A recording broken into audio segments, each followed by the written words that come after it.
வந்து காவேரி கிட்ட நடந்த விஷயத்தை எல்லாத்தையும் சொல்லிட்டு இருக்கும்போது கரெக்டாக அங்கே பசுபதி வந்து குமரனை வண்டியை வந்து தள்ளி விட்டுறாரு. அதனால் குமரன் கீழே போய் விழுந்துடுறாரு. அவரோட ஃபோனும் கீழே போய் விழுந்துடுது.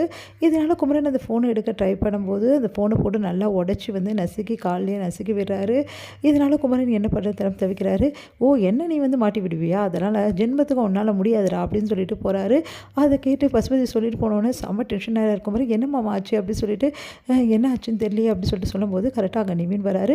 நிவின் வந்து குமரனை வந்து என்னாச்சுனே அப்படின்னு நடந்த விஷயத்தை எல்லாத்தையும் வந்து குமரன் சொன்னோன்னா அந்த ஆளை சும்மாவே விடக்கூடாதுண்ணே, இப்படி பண்ணியிருக்கான் பார்த்தியா, இந்த மாதிரி வேலையெல்லாம் பண்ணிவிட்டு கடைசியில் வந்து பழியை தூக்கி விஜய் மேலே போட்டிருக்கான், அந்த ஆளை சும்மா விடக்கூடாதுண்ணே அப்படின்னும் போதே வந்து இங்கே வந்து இந்த மாதிரி காவேரி கிட்டே பேசியிருந்தேன், காவேரி என்ன நினச்சா அது ரொம்ப பயந்துருப்பா அப்படின்னு நிவின் வந்து காவேரிக்கு கால் பண்ணி நடந்த விஷயத்தை எல்லாத்தையுமே வந்து சொல்லிட்டு இருக்காரு.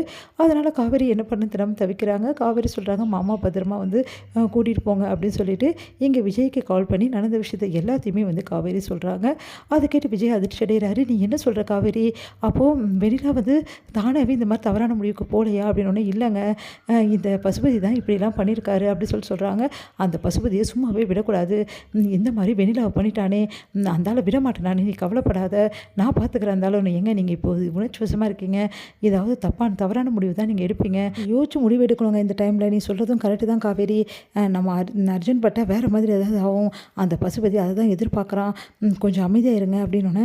சரி காவேரி, இப்போ அது அடுத்து என்ன பண்ணுறது, சரி காவேரி நான் பார்த்துக்கிறேன், இங்கே பாருங்கள் நீங்கள் எதுவும் பார்த்துக்க வேணாம், சொல்கிறது கேளுங்க, என் மாமாவும் நிவினும் வந்து இதில் ஹெல்ப் பண்ணுறேன்னு சொல்லியிருக்காங்க, அவங்க 2 பேரையும் வச்சுட்டே நீங்கள் இறங்குங்க, இதில் இருந்தாலும் ப்ளீஸுங்க சொன்னால் கேளுங்கன்னு. சரி காவேரி, உனக்காக நான் அவங்க கூடவே இருக்கேன் போதுமா அப்படின்றாங்க. சரிங்க, உங்கள் அட்ரஸை கேட்டார் நிவின், அதனால் கொடுத்துருக்கேன், கண்டிப்பாக உங்களை பார்க்க வருவார், அதுக்கப்புறம் என்ன முடிவுன்னு பார்த்துக்குங்க, எதுவாக இருந்தாலும் எனக்கு ஃபோன் பண்ணுங்கள், ரொம்ப கவனமாக இருக்குங்க, நான் பார்த்துக்கிறேன். ஆனால் எனக்கு ஒரு வருத்தம் மட்டும் காவேரி, இவ்வளோ தூரம் வந்து வெண்ணிலா வந்து அவங்கள நம்பினா கடைசியில் எந்த மாதிரி பண்ணியிருக்காங்க பார்த்தியா, அதுதான் சொல்கிறது, இந்த மாதிரி ஆளுங்களை நம்பி போனால அதுக்கு தான் அவள் இப்படி அனுபவிக்கிறான்னு. விடுங்கங்க பாவம், இந்த வெண்ணிலா இந்த நிலமையில் இருக்கும்போது நம்ம அவங்கள எதுவும் சொல்ல முடியாதுல்ல அப்படின்றாங்க.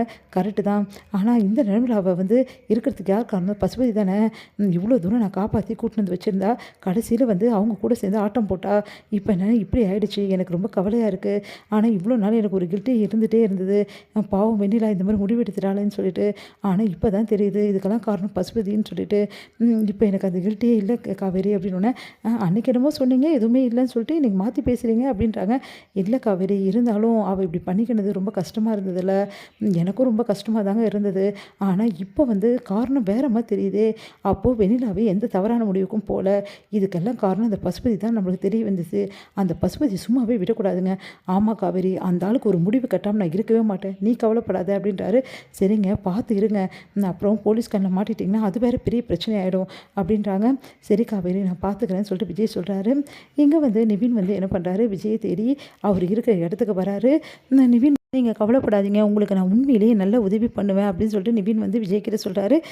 விஜய் வந்து இங்கே பாருங்கள், எனக்கு ஒரே ஒரு விஷயம் மட்டும் பண்ணுங்கள், அந்த பசுபதியோட இடம் எங்கெங்கே இருக்குது, அவனோட பேக்ரவுண்ட் என்ன எல்லாமே எனக்கு தெரியும், வந்து பசுபதிக்கு எங்கெல்லாம் சொத்து இருக்குது, எங்கெல்லாம் வீடு இருக்குது, அதுக்கப்புறமா ஊர்லலாம் என்ன இருக்குது அப்படின்னு சொல்லிட்டு எல்லா விவரத்தையுமே வந்து விஜய்கிட்ட சொல்கிறாரு. ஓ அப்படியா, இதில் ஏதாவது ஒரு வீட்டில் கண்டிப்பாக பசுபதி வந்து பதுங்கி இருக்கணும், சென்னையிலே இருக்கிறது தான் சென்னை வீடு எனக்கு தெரியும், அதனால் நம்ம ஒரு வீடாக சர்ச் பண்ணால் கண்டிப்பாக பசுபதி பிடிச்சிடலாம், பசுபதி பிடிச்சா வெண்ணாவோட மாமாவையும் பிடிச்சிடலாம், வெண்ணாவோட மாமா உண்மையை சொல்லிட்டாருன்னா இந்த பிரச்சனை வந்து ஈஸியாக நீங்கள் வெளியே வந்துடலாம் விஜய் அப்படின்னு சொல்லிட்டு சொல்லிட்டு இருக்கார் நிவின்.